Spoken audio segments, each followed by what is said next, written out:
In the Arctic, a group of workers is excavating deep inside a frozen cave. Suddenly they find something stuck inside the ice, so they cut a big block to get it out and then a helicopter takes it to a lab. The scientists immediately send a fax to the excavation company, explaining there's been a very important archaeological discovery and requesting to stop the drilling.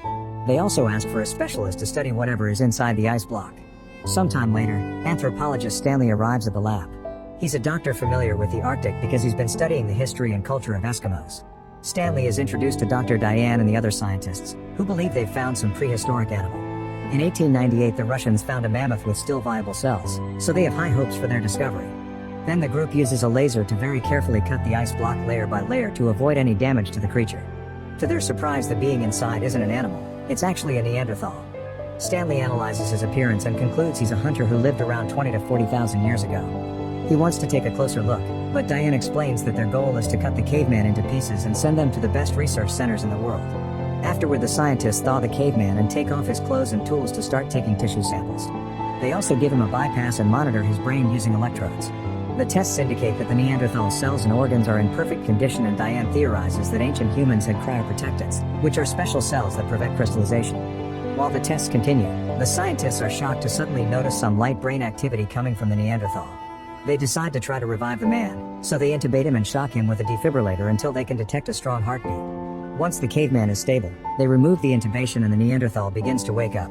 He is very confused by his surroundings, the noises, and the masked faces, so he immediately starts panicking. Stanley takes his mask and the caveman calms down when he sees a human face, allowing the others to put him to sleep with an injection. Afterward, the group discusses the future of the caveman, already hoping for a Nobel. The Arctic team is trying to develop a cryoprotectant to freeze cancer patients and unfreeze them when humanity finds a cure. But now that they have the Neanderthal, they think they can find a way to freeze people to achieve immortality. Stanley disapproves of the idea, pointing out that humans shouldn't live forever and that the world is overpopulated. His concerns are ignored and the scientists agree that they won't tell the press for now because they don't want the Neanderthal to be turned into a celebrity. Then Stanley says that the caveman should first be studied in a natural environment, which would teach them more about prehistoric times. After lots of begging, he convinces the team to let him have 2 weeks to conduct his own research. Soon a special vivarium is set up and they put the Neanderthal inside.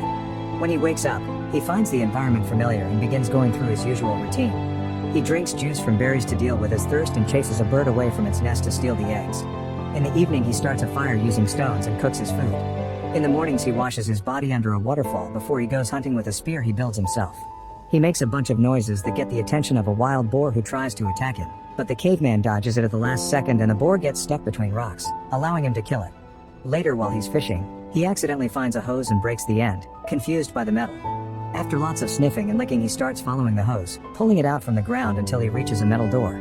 He shakes it until he manages to open it, so the scientists rush to close a second door to keep him from entering. The creatures from the lab start roaring as the scientists begin making lots of noises to scare the man away. Furious, the Neanderthal climbs the waterfall and finds the machine that powers it. He starts screaming as he tries to break the machine and hits the wall, so a scientist enters the vivarium and shoots him with a tranquilizer dart. Then they put him on a stretcher to take him to an operation room, where they will take a bunch of samples as they originally planned. Stanley freaks out and reminds them that his 2 weeks aren't over yet, but Diane tells him to accept things as they are. In the evening, Stanley shows Diane a video showing different tribes capable of dancing while stepping on flames, but Diane says it's just a nerve block. Stanley points out that only explains the lack of pain, not the lack of blisters on the skin. Next, he fast-forwards the video to find a scene where an indigenous man is putting needles in his friend's face. Since there's no blood, Stanley thinks they're producing some chemical that protects their tissue. He theorizes the caveman produces his own chemical as well and convinces Diane to let him study him some more.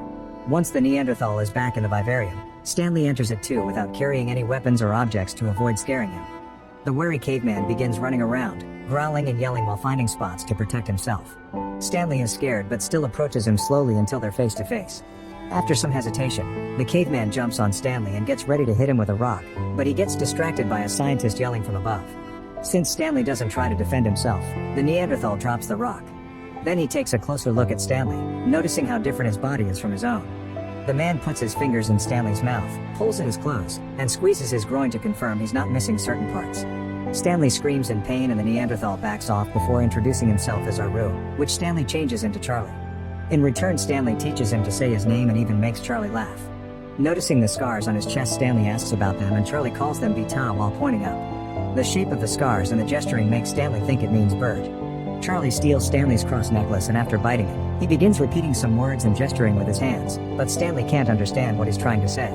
The next day, linguist Mabel arrives and Stanley shows her the recording of his conversation with the caveman, but she'll need more to fully understand it. Then Stanley starts spending time with Charlie and learning many words in his language for simple things like rock, frog, and bone. Charlie also shares his food with him.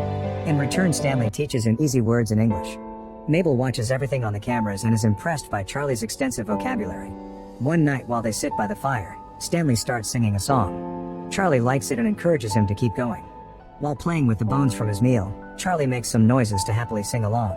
Sometime later, the scientists put Charlie to sleep again to take more samples and start a new experiment. He's put inside a special chamber at a very low temperature. Hopefully this will activate the cryoprotectants and make it easier for the scientists to extract them. Stanley keeps on protesting, saying they're killing Charlie and that he doesn't deserve to be treated like a lab rat. Charlie's heartbeat starts slowing down and the scientists have no choice but to get him out. Afterward in the vivarium, Charlie keeps yelling in anger at Stanley because he isn't happy about all the experimenting and new scars.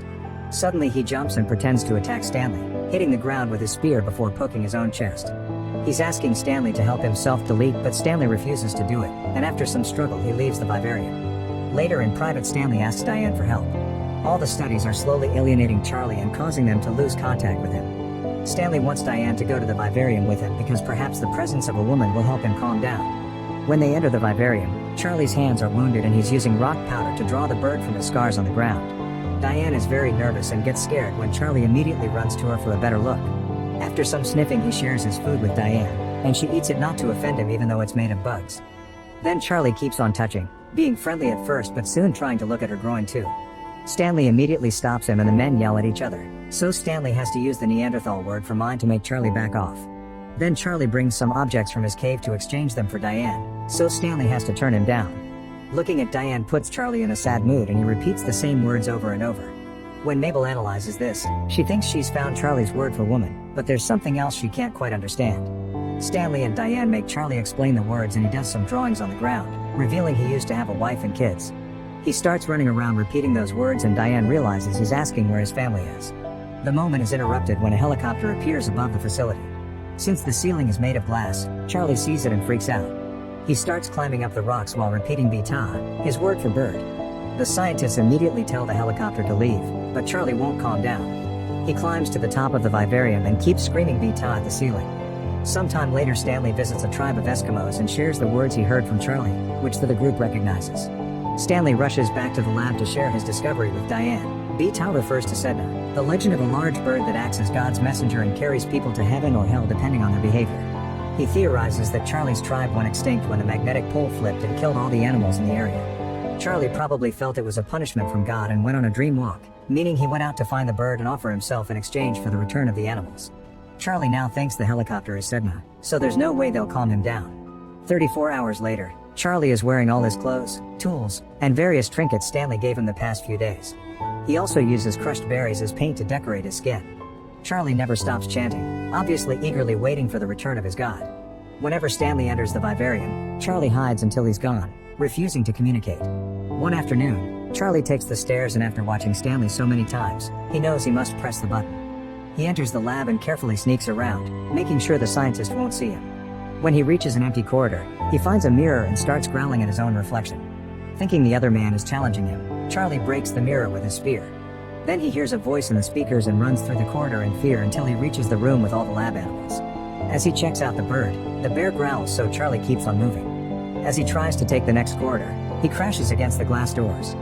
He quickly tries again and the doors open automatically, allowing him to enter another room. At that moment he gets scared when he hears a vehicle moving, so he hides behind a copy machine. However, Charlie accidentally activates it and gets afraid again, so he runs. After getting startled by the elevator, he enters a lab and breaks a jar with acid, which slightly burns his hand. At that moment the scientists turn off the lights, causing Charlie to panic. He starts climbing on the furniture, only to keep slipping and breaking equipment. A scientist hears the noise and comes inside as he turns the lights back on. Charlie is startled again and immediately attacks, killing the man with his spear. Then Charlie begins running once more, going crazy when he suddenly hears the alarm. He crosses a random door and finds a tunnel that gets colder the further he goes. When he finds the fire exit, he quickly goes through it and finally makes it outside. He sees the helicopter and chases after it, so the pilot hits him with the skis to knock him out. The scientists finally show up and rescue Charlie, bringing him back inside. Moments later they look at the x-rays, which confirm Charlie has no broken bones or head injuries. The scientists are furious with Stanley, blaming his research for the death of their colleague. They announce the experiments are over and Charlie will be transferred to another facility. Stanley tries to explain Charlie will die if he's kept in a cage, but his concerns are ignored. Refusing to give up, he secretly makes a deal with the guy guarding the door. Soon Stanley enters the vivarium with a bunch of furs. Once Charlie is properly protected from the cold, Stanley takes him out for a walk. The scientists realize they're missing and go looking for them by following their footprints in the snow. As the duo keeps going, the ice shelves start falling and a crevasse suddenly opens in the ground, separating Stanley from Charlie. When the helicopter finally finds them, Charlie gets excited and yells "Beta" before jumping. He manages to hold on to the chopper's skis and happily chants during the flight. One of the pilots tries reaching for him, so Charlie lets go of the skis and falls, gliding for a few miles in a rather good mood before he meets his end. Make sure to subscribe and turn on notifications so you can watch more videos like this. Thanks for watching.